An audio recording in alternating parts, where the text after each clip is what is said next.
ছাত্ৰ-ছাত্ৰীসকল, আহা আজি উত্তল দাপোন এখনে কেনেকুৱা প্ৰতিবিম্ব গঠন কৰে তাৰ বিষয়ে পঢ়োঁ। প্ৰথম কেছটো হ'ল লক্ষ্যবস্তু অসীমত থাকিলে। এইখন এখন উত্তল দাপোন আৰু ইয়াৰ বাবে লক্ষ্যবস্তুটো অসীমত আছে। লক্ষ্যবস্তু অসীমত থাকিলে তাৰ পৰা সদায় সমান্তৰাল ৰশ্মি আহে।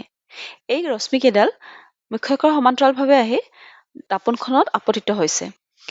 প্ৰতিফলনৰ পিছত এনেকুৱা লাগিছে যেন এই পোহৰ ৰশ্মিবোৰ যেন এই ফকাছৰ পৰা ওলাই আহিছে, অৰ্থাৎ প্ৰতিবিম্ব গঠন হৈছে ফকাছত আৰু এই প্ৰতিবিম্বটো দেখা গৈছে যে ই অতিশয় সংকুচিত। যিহেতু ফকাছৰ পৰা এই ৰশ্মিকেইডাল প্ৰতিফলিত ৰশ্মিকেইডাল অপসাৰী হৈ আহিছে, সেইবাবে আমি ক'ব পাৰোঁ যে যিটো প্ৰতিবিম্ব হৈছে সেইটো এটা অসৎ প্ৰতিবিম্ব, থিয় আৰু সংকুচিত। অৰ্থাৎ আমি দেখিলো যে প্ৰতিবিম্বৰ স্থান হৈছে ফকাছত, প্ৰতিবিম্বৰ আকাৰ হৈছে অতিশয় সংকুচিত আৰু প্ৰতিবিম্বৰ প্ৰকৃতি হৈছে অসৎ আৰু থিয়। দ্বিতীয় কেছটোত হৈছে লক্ষ্যবস্তু অসীম আৰু মেৰুৰ মাজত থাকিলে। আমাৰ লক্ষ্যবস্তুটো যদি মেৰু আৰু অসীমৰ মাজৰ যিকোনো বিন্দু এটাত থওঁ, তেতিয়াহ'লে কেনেকুৱা প্ৰতিবিম্ব হ'ব আমি চাওঁ আহা। AB হৈছে এটা লক্ষ্যবস্তু। এৰ পৰা পোহৰ ৰশ্মি মুখ্য অক্ষৰ সমান্তৰালভাৱে আহি এই বিন্দুটোত পৰিছে। প্ৰতিফলনৰ পিছত এনেকুৱা লাগিছে যেন এই প্ৰতিফলিত ৰশ্মিডাল ফকাছৰ পৰা ওলাই আহিছে। নেক্সট এইডাল এডাল পোহৰ ৰশ্মি ভাস্কেন্দ্ৰৰ দিশে অগ্ৰসৰ হৈছে। প্ৰতিফলনৰ পিছত এনেকুৱা লাগিছে যেন প্ৰতিফলিত ৰশ্মি একেটা ৰাস্তাৰে উভতি আহিছে। এই দুয়োডাল প্ৰতিফলিত ৰশ্মি A' বিন্দুত কটাকটি কৰিছে, অৰ্থাৎ আমি AB যিটো লক্ষ্যবস্তু হয় তাৰ বাবে এটা অসৎ প্ৰতিবিম্ব A', B' পাম।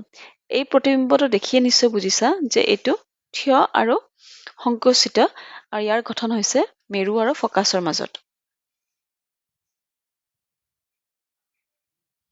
অৰ্থাৎ প্ৰতিবিম্বৰ স্থান মেৰু আৰু ফকাছৰ মাজত, প্ৰতিবিম্বৰ আকাৰ সংকুচিত আৰু প্ৰতিবিম্বৰ প্ৰকৃতি হৈছে অসৎ আৰু থিয়। আমি বুজিলো যে উত্তল দাপোনৰ ক্ষেত্ৰত সদায় অসৎ প্ৰতিবিম্ব প্ৰস্তুত হ'ব আৰু সেই প্ৰতিবিম্বটো থিয় হ'ব আৰু সংকুচিত হ'ব। আনহাতে অৱতল দাপোনে আমি পঢ়িছিলো যে অৱতল দাপোন এখনে সৎ আৰু অসৎ প্ৰতিবিম্ব দুয়োটা গঠন কৰে, কিন্তু অসৎ প্ৰতিবিম্বটো বিবৰ্ধিত হয়।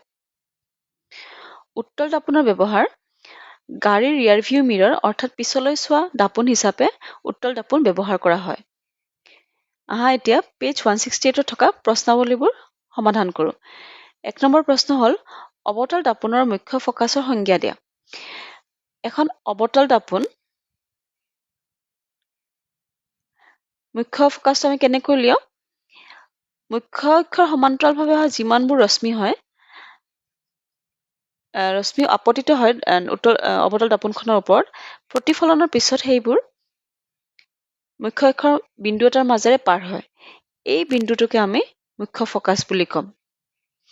অৰ্থাৎ অৱতল দাপোনৰ মুখ্য অক্ষৰ সমান্তৰালকৈ অহা পোহৰৰ ৰশ্মিবোৰ প্ৰতিফলনৰ পিছত মুখ্য অক্ষৰ যিটো বিন্দুত লগ লাগে বা যিটো বিন্দুলৈ অভিসাৰী হয়, সেই বিন্দুটোকে অৱতল দাপোনখনৰ মুখ্য ফকাছ বোলে। দ্বিতীয়টো প্ৰশ্ন হ'ল গোলাকাৰ দাপোন এখনৰ ভাঁজ ব্যাসাৰ্ধ 20 চেণ্টিমিটাৰ। ইয়াৰ ফকাছ দৈৰ্ঘ্য কিমান? গোলাকাৰ দাপোনখনৰ ভাঁজ ব্যাসাৰ্ধ R হৈছে 20 চেণ্টিমিটাৰ। ফকাছ দৈৰ্ঘ্য কিমান আমাক লাগে? ফকাছ দৈৰ্ঘ্য আৰু ভাঁজ ব্যাসাৰ্ধৰ মাজৰ সম্বন্ধটো হৈছে F=R/2। 20 চেণ্টিমিটাৰ বাই 2 অৰ্থাৎ উত্তৰ হ'ব 10 চেণ্টিমিটাৰ। তৃতীয় প্ৰশ্নটো হ'ল এখন দাপোনৰ নাম কোৱা যিখনে থিয় আৰু বিবৰ্ধিত প্ৰতিবিম্ব গঠন কৰে। উত্তৰটো হ'ব অৱতল দাপোন। আমি ইতিমধ্যে পঢ়িলো যে অৱতল দাপোন আৰু উত্তল দাপোন দুয়োটাই অসৎ প্ৰতিবিম্ব গঠন কৰে, কিন্তু অৱতল দাপোনৰ ক্ষেত্ৰতহে প্ৰতিবিম্বটো বিবৰ্ধিত হয়, আনহাতে উত্তল দাপোনৰ ক্ষেত্ৰত প্ৰতিবিম্বটো সংকুচিত হয়। কুৱেশ্যন 4, গাড়ীৰ পিছলৈ চোৱা দাপোন হিচাপে উত্তল দাপোন কিয় পচন্দ কৰা হয়? এখন উত্তল দাপোন সদায় বাহিৰলৈ বেঁকা হয়, গতিকে এই দাপোনৰ কি হ'ব, যিটো দৃষ্টিক্ষেত্ৰ হয় সেইটো বহল হ'ব আৰু এই উত্তল দাপোন এখনে সদায় অসৎ প্ৰতিবিম্ব গঠন কৰে আৰু সেই প্ৰতিবিম্বটো সদায় থিয় হয়। সংকুচিত হ'লেও সদায় আমি থিয় প্ৰতিবিম্ব দেখা পাওঁ। সেইকাৰণে গাড়ীৰ ক্ষেত্ৰত পিছলৈ চোৱা দাপোন হিচাপে উত্তল দাপোন এখনকহে পচন্দ কৰা হয়।